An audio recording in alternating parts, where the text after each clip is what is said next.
Here's why the Japanese called one American plane Whistling Death.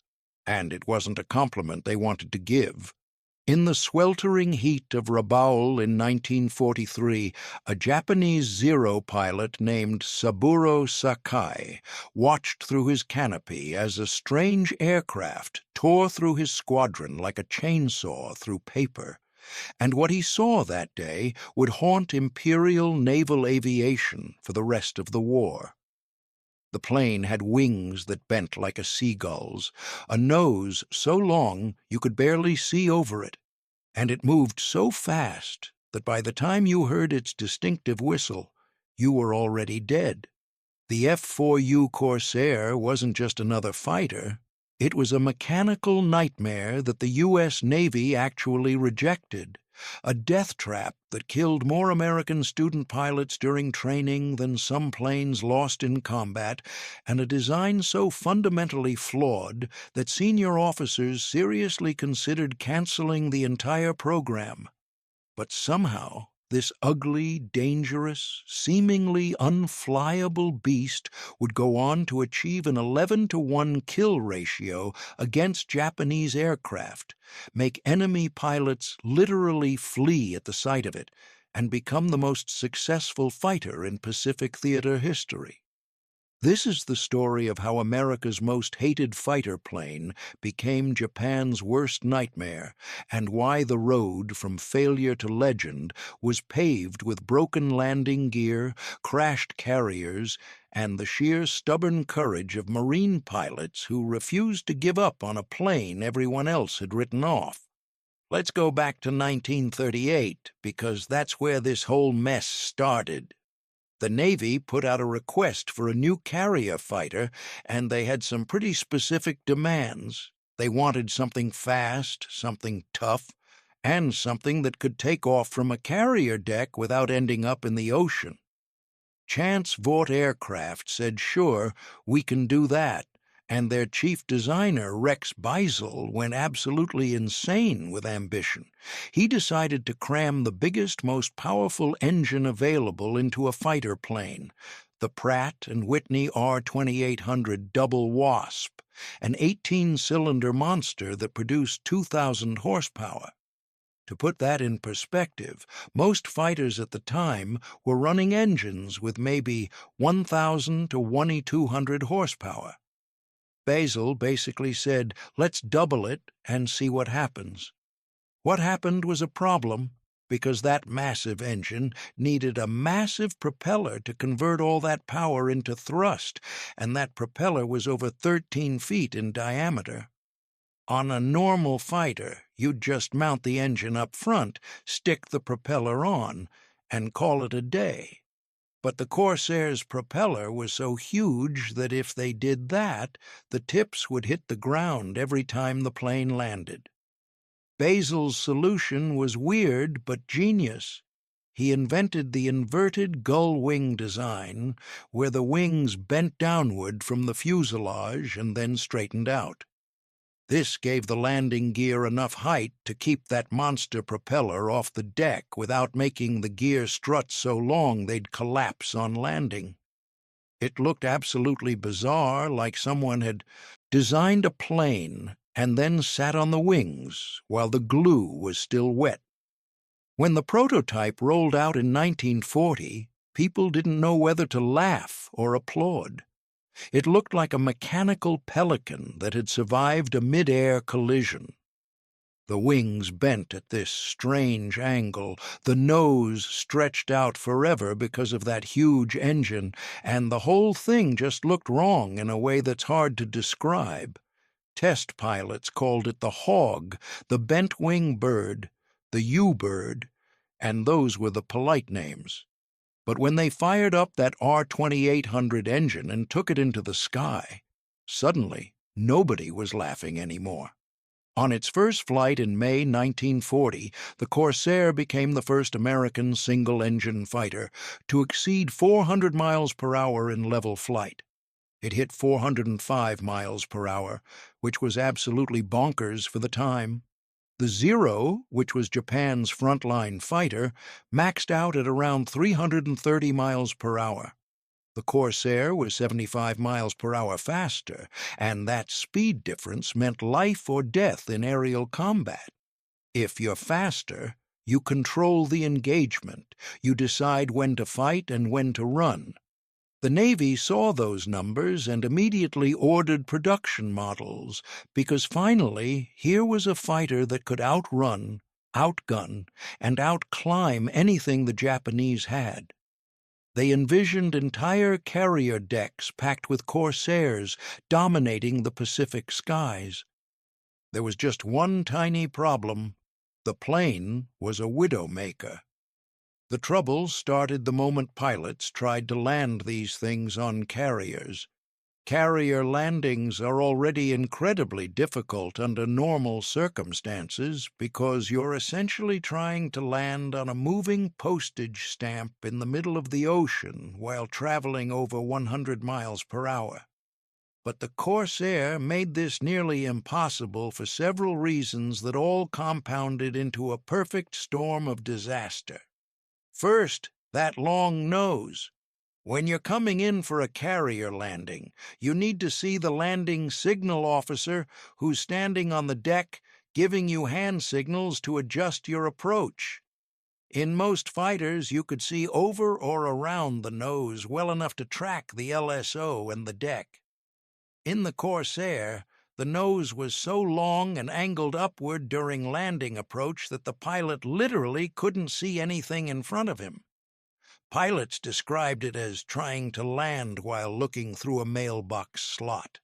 They had to do this S-turn approach, where they'd weave back and forth just to catch glimpses of the carrier deck, which added a whole new level of complexity and danger to an already dangerous maneuver. Second, the landing gear was stiff and bouncy. Remember those inverted gull wings that solved the propeller clearance problem? Well, they created a new problem. The landing gear had to be relatively short and stiff to fit into those wing roots. When a Corsair touched down on a carrier deck, instead of absorbing the impact smoothly, the landing gear would bounce the entire aircraft back into the air. This wasn't a little hop. Pilots reported bouncing 10, 15, sometimes 20 feet back into the air after touchdown. Now you're floating above the carrier deck, your engines throttled back, you're slow, you're running out of deck space, and you're probably about to either slam down again and break something or slide off the deck into the ocean. Carrier decks are only about 800 feet long, and once you start bouncing, you're burning distance fast. Third, the Corsair had a nasty tendency to stall one wing before the other during slow-speed flight. When you're landing on a carrier, you're flying right at the edge of a stall. You're going as slow as you possibly can while still maintaining control. If one wing stalls before the other, the plane snaps into a spin, and when you're only 50 feet above the water on final approach, you don't have enough altitude to recover. You just auger straight into the ocean. The Corsair's left wing would stall first because of some aerodynamic quirk related to the propeller torque and the wing design, so pilots knew it was coming, but knowing something bad is about to happen and being able to prevent it are two different things. Between 1942 and 1943, the Navy tried to make it work. They really did. They ran carrier qualification trials where student pilots practiced landing Corsairs on training carriers, and the results were absolutely catastrophic. Pilots were crashing left and right, and not just student pilots. Experienced naval aviators were bending birds, too. The bounce problem was so bad that Corsairs would sometimes bounce multiple times, then cartwheel off the side of the carrier or slam into the barrier and catch fire. The Navy counted the crashes, counted the deaths, looked at the replacement costs, and did the math. They had other fighters that worked fine on carriers. The Grumman F6F Hellcat was coming online, and while it wasn't as fast as the Corsair, it was stable, reliable, and pilots could actually land it without dying. In early 1943, the Navy made a decision that should have killed the Corsair program. They declared the F4U unsuitable for carrier operations and reassigned it to land-based duty only. For a plane specifically designed as a carrier fighter, this was basically a death sentence. The Navy's rejection devastated Chance Vought and the Corsair program. They'd built this incredible speed demon, but it was too dangerous to use in the role it was designed for. Production continued because the planes were already being built and the military needed fighters, but everyone assumed the Corsair would end up as a footnote in aviation history, a promising design that just didn't work out. Then the Marines said, "Hold up, we'll take them." The Marine Corps operated differently from the Navy. They didn't have big fleet carriers. They mostly flew from land bases on islands that had been captured or built up during the Pacific campaign. They didn't need to land on pitching carrier decks. They just needed something fast and tough that could escort bombers, shoot down Japanese planes, and support ground troops. The Corsair's carrier landing problems didn't matter to them, and that insane speed and firepower definitely did. The first Marine squadron to receive Corsairs was VMF 124, commanded by Major William Gies, and they got their planes in September 1942. The Marines took one look at the Corsair and loved everything about it. That speed meant they could catch Japanese bombers before they reached American positions. Those 650 caliber machine guns in the wings, each loaded with 400 rounds, meant they could shred enemy planes in 2-second bursts. The plane could carry bombs and rockets for ground attack missions, which the Marines needed desperately, because they were always fighting tooth and nail for every inch of jungle real estate. But they also immediately understood why the Navy was terrified of this thing. The Corsair wasn't just difficult to fly, it was actively trying to kill you. Student pilots called it the Ensign Eliminator because it seemed specifically designed to murder inexperienced officers. The torque from that huge propeller would snap the plane into a roll on takeoff if you didn't compensate with rudder. The forward visibility was terrible during taxi, so pilots were constantly running into things on the ground. The cockpit was cramped and awkwardly positioned, so you couldn't comfortably reach all the controls during combat maneuvers.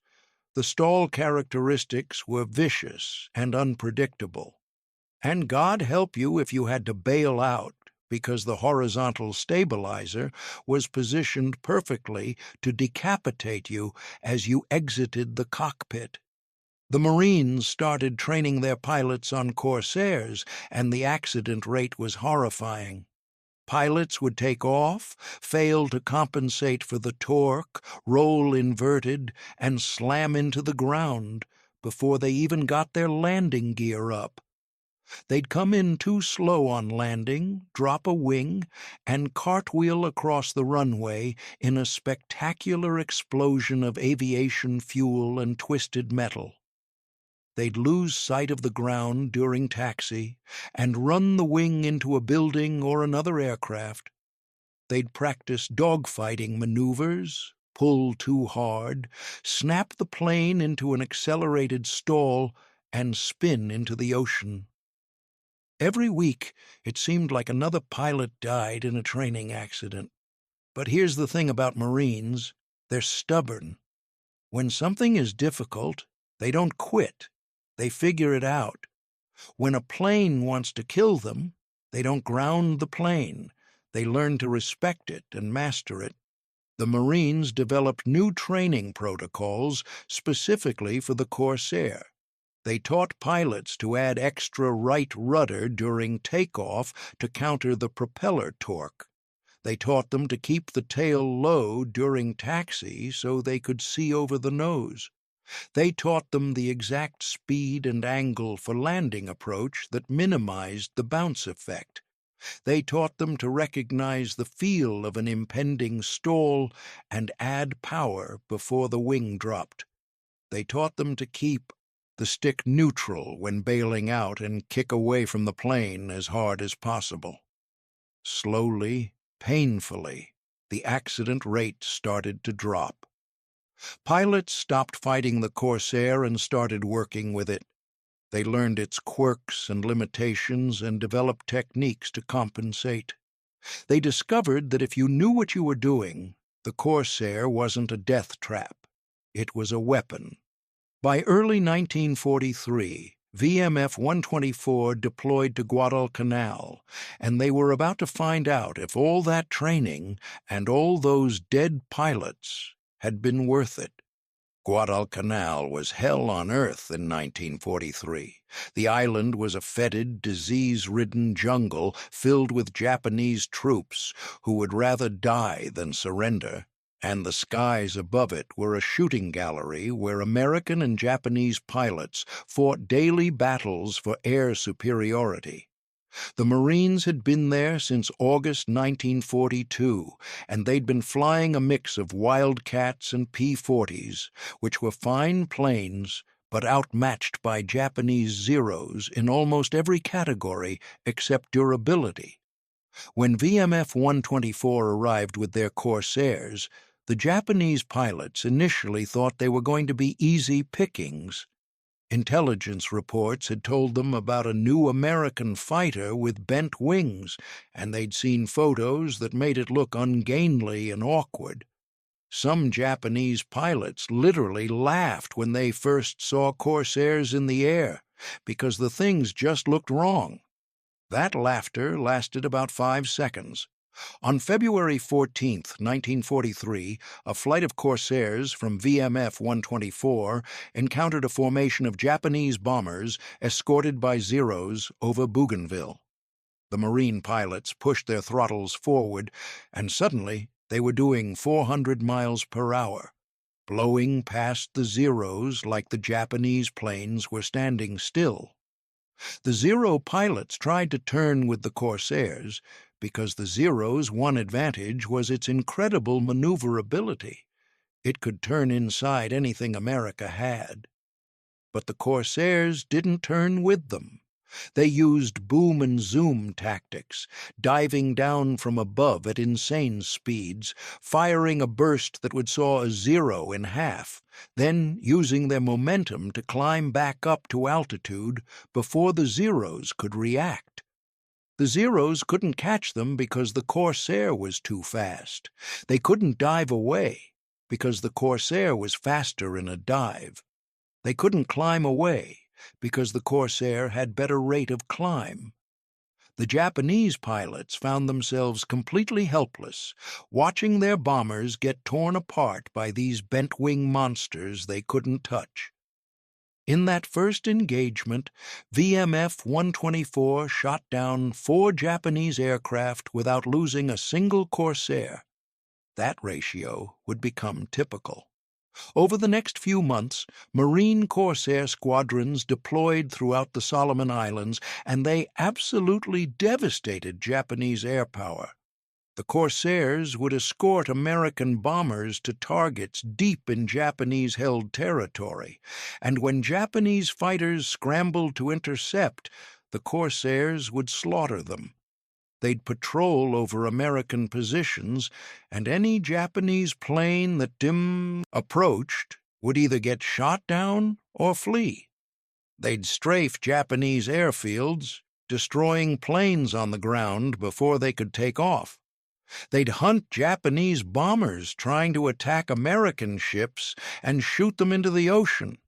The Japanese had never encountered anything like it. Their pilots were used to dogfighting, to the graceful aerial ballet of Zeros twisting and turning against each other. The Corsair didn't dogfight. It murdered. It would appear out of nowhere, moving faster than anything they'd ever seen, and before they could react, their wingman would be spiraling into the jungle, trailing smoke. The Corsair's 650 caliber machine guns were arranged in the wings, 3 per side, and when all 6 fired together, they produced a combined rate of fire of about 5,000 rounds per minute.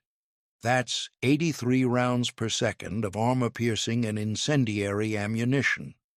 A 1-second burst put 83 rounds into the target. A 2-second burst, which was typical, put 166 rounds into the target.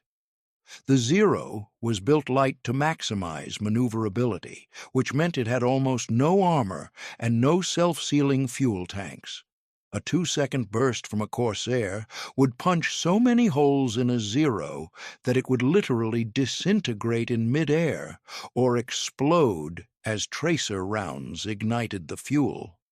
Japanese pilots started calling the Corsair Whistling Death because of the sound it made. The air intake on the Corsair was positioned in a way that caused the plane to produce this distinctive high-pitched whistle when diving at high speed.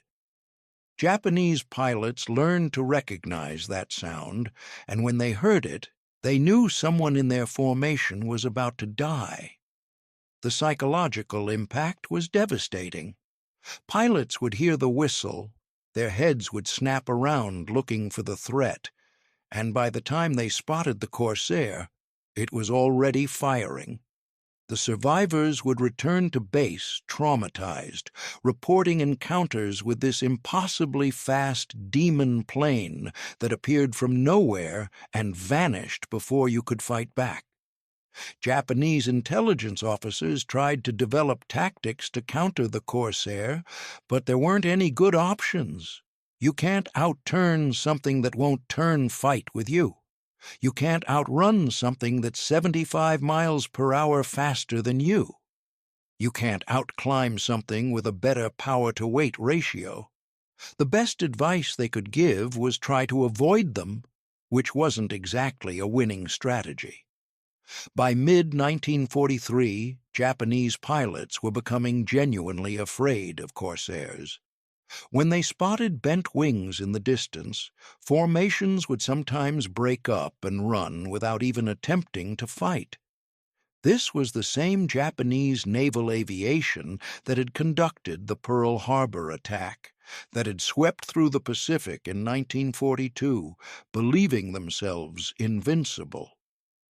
Now they were fleeing from a plane that their own side had mocked as ugly and ungainly. The Marines kept pushing the Corsair's capabilities further. They figured out they could hang bombs and rockets under the wings, turning the fighter into a fighter bomber. They'd escort bomber formations to the target, and then, while the bombers were making their runs, the Corsairs would peel off and strafe Japanese positions with machine gun fire and rockets. This made them invaluable for close air support missions where Marine infantry needed immediate air support against Japanese bunkers and artillery positions. One of the most famous Corsair pilots was Major Gregory Boyington, commander of VMF 214, the famous Black Sheep Squadron. Boyington was a complicated character. He'd been kicked out of the regular Marine Corps for being drunk and insubordinate, then joined the Flying Tigers in China, then came back to the Marines when the war started. He was loud, aggressive, cocky, and an absolutely brilliant combat pilot. He'd take his Black Sheep Squadron into combat against ridiculous odds and come out on top through sheer audacity and skill. Boyington's tactics were simple. Fly the Corsair exactly the way it wanted to be flown. Use the speed to control the engagement. Attack from above, shoot, extend away, climb back up, attack again. Never get slow, never turn fight, never give the enemy a chance to use their advantages. He taught his pilots to trust the Corsair's strengths and avoid its weaknesses, and his squadron became one of the deadliest units in the Pacific.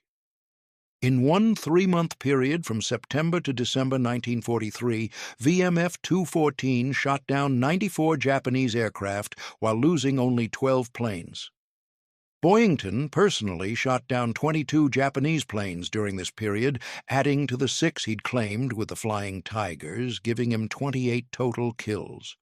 He'd go on missions specifically hunting for Japanese aces, radioing ahead to Japanese bases, and challenging their best pilots to come up and fight him. The Japanese usually declined, because by this point their experienced pilots understood that fighting a Corsair flown by an expert pilot was suicide. Boyington himself was eventually shot down in January 1944, not by a Zero, but by Japanese anti-aircraft fire during a low-level strafing run. He spent the rest of the war in a Japanese POW camp, but his legend and his tactics lived on in every Marine Corsair squadron. By 1944, the Corsair was America's premier land-based fighter in the Pacific, and its reputation had grown to mythical proportions among both American and Japanese forces. Marines told stories about Corsairs taking incredible amounts of battle damage and still making it home.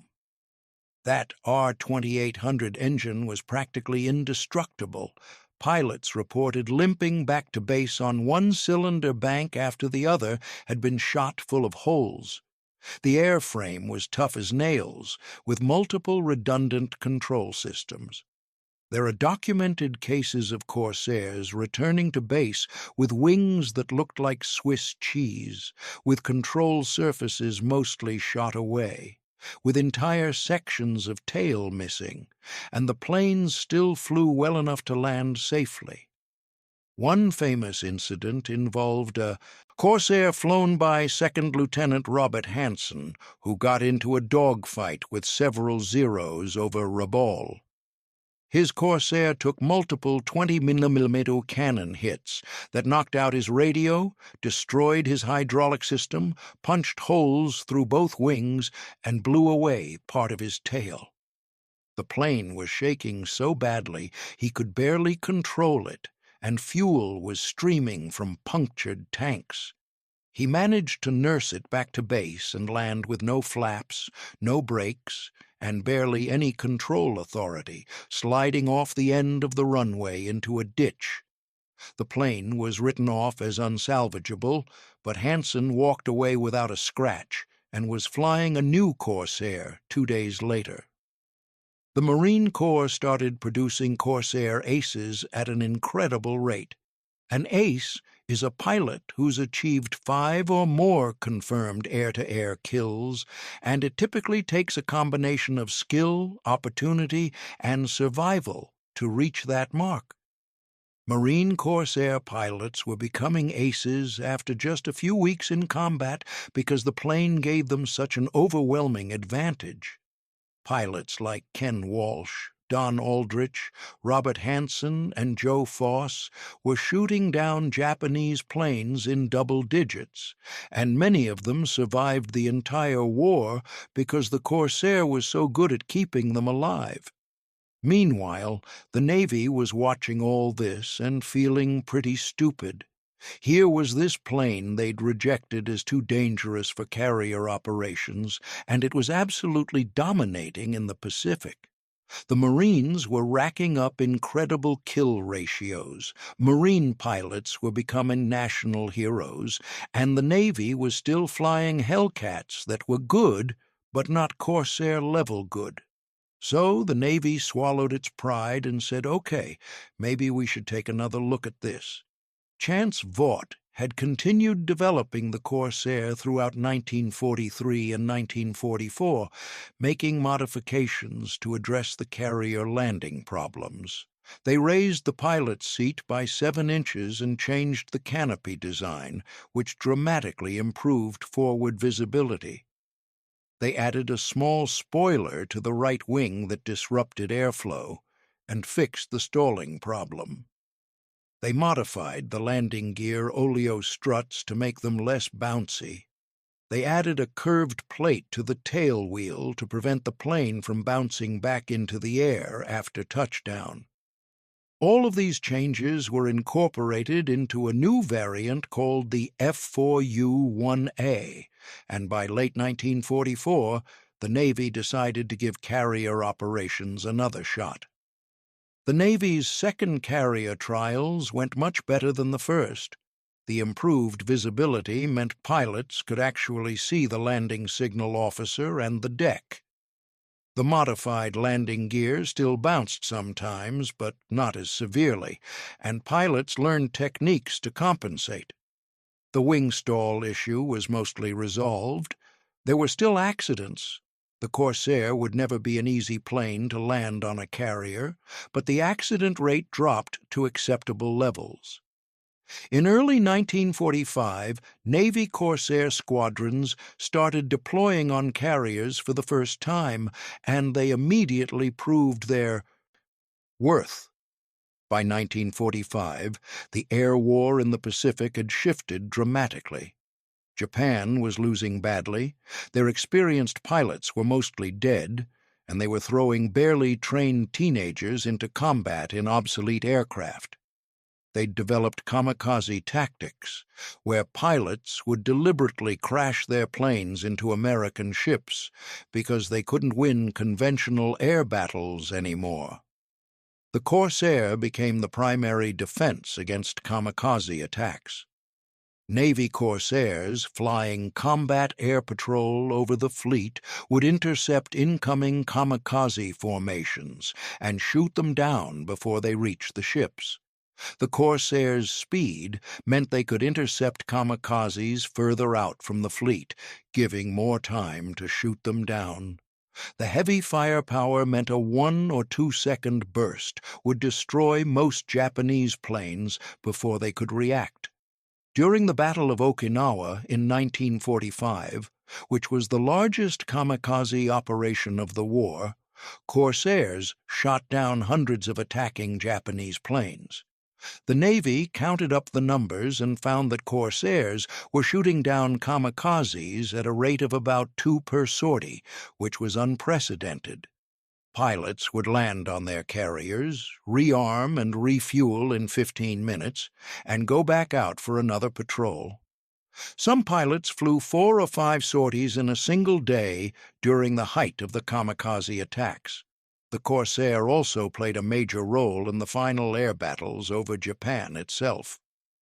As American carriers approached the Japanese home islands, Corsairs would fly long-range missions to attack Japanese airfields and industrial targets.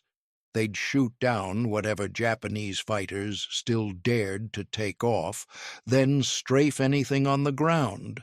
By this point, Japanese air power was so degraded that Corsairs were sometimes flying missions where they didn't encounter any enemy aircraft at all. They'd just bomb and strafe at will, because Japan simply didn't have enough planes or pilots left to stop them. When the war ended in August 1945, the final statistics for the Corsair were staggering. Marine and Navy Corsairs had shot down 2,140 Japanese aircraft while losing only 189 planes in air-to-air combat for an overall kill ratio of 11.3 to 1. Some squadrons achieved ratios over 20 to 1. Individual aces flying Corsairs had kill counts in the 20s and 30s. The plane had gone from being rejected by the Navy as too dangerous to being the most successful fighter in the Pacific theater, and it had done it by being exactly what Rex Beisel had designed back in 1938, the fastest, toughest fighter that American industry could build. But here's the part that really shows how good the Corsair was. It didn't stop being useful when World War II ended. Most World War II aircraft were obsolete by 1950, rendered useless by the development of jet engines and supersonic flight. The Corsair kept flying. When the Korean War started in 1950, the Marines dusted off their Corsairs and sent them into combat again. Jets were faster and more advanced, but the Corsair was still tough, still reliable, and still perfect for ground attack missions. Marine Corsairs flew close air support missions throughout the Korean War, bombing and strafing North Korean and Chinese positions, supporting embattled infantry units, destroying tanks and artillery. They even shot down a few North Korean fighters, including at least one Soviet-built jet, proving that even a 10-year-old propeller plane could still be dangerous in the right hands. The Corsair didn't retire from U.S. military service until 1965, which meant it had a 23-year service life spanning 3 wars. Compare that to most World War II fighters that were retired by 1950. The Corsair lasted so long because it was overbuilt from the start. That huge engine, that tough airframe, that heavy firepower. It was designed to be the absolute best in 1940, which meant it was still pretty good in 1965. Other countries kept using Corsairs even longer. France flew them in combat in Algeria until 1964, and Honduras kept Corsairs in service until 1979, making it one of the longest-serving fighter aircraft in history. So let's go back to where we started. Why did a plane that the Navy rejected and that killed so many student pilots become such an incredible success? The answer is complicated, but it comes down to a few key factors. First, the Corsair was designed from the beginning to be the absolute best fighter possible, not the easiest fighter to fly. Rex Beisel and his team weren't trying to make something safe and manageable. They were trying to make something that would win. That meant accepting trade-offs like difficult handling and dangerous carrier landings in exchange for unmatched speed and firepower. In peacetime, those trade-offs would have killed the program. In wartime, they made it legendary. Second, the Corsair found the right users at the right time. The Navy couldn't use it effectively on carriers with 1943 technology, but the Marines could use it perfectly from land bases. By the time the Navy figured out carrier operations in 1945, the design had been refined enough to work. If the Marines hadn't taken a chance on the Corsair in 1943, the program probably would have been canceled and all that potential would have been wasted. Third, the Corsair was exactly the right plane for fighting the Japanese in the Pacific. Japanese fighters like the Zero were optimized for dogfighting. They were light, maneuverable, and flown by pilots who'd trained for years in aerial combat. The Corsair negated all of those advantages by simply refusing to dogfight. It was faster, tougher, and more heavily armed, and Marine pilots used those advantages ruthlessly. If the Corsair had been deployed in Europe, where German fighters like the Bf-109 and Fw-190 were fast and well armed, it probably would have been good, but not dominant. In the Pacific against Zeros, it was a nightmare. And finally, the Corsair succeeded because American pilots learned to master it despite all its quirks and dangers. The plane required skill, respect, and constant attention, and pilots who approached it casually died. But pilots who took the time to really learn the Corsair, to understand its limits and work within them, found themselves flying one of the most capable weapons ever built.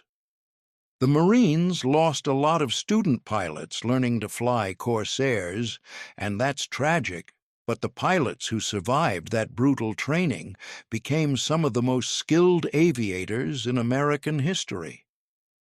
The Japanese mocked the Corsair when they first saw it because it looked strange and ungainly, like someone had designed a plane wrong. They stopped mocking it very quickly, usually right around the time a Corsair dove out of the sun at 400 miles per hour and shot their wingman into pieces. By 1944, Japanese pilots feared Corsairs more than any other American aircraft, and when they heard that distinctive whistle, they knew death was coming. The bent-wing bird that was supposed to be too dangerous to fly became the angel of death that ruled the Pacific skies from 1943 until the end of the war, and its legacy lasted decades longer. If you want to see which other supposedly flawed World War II aircraft turned out to be secret weapons, check out the next video.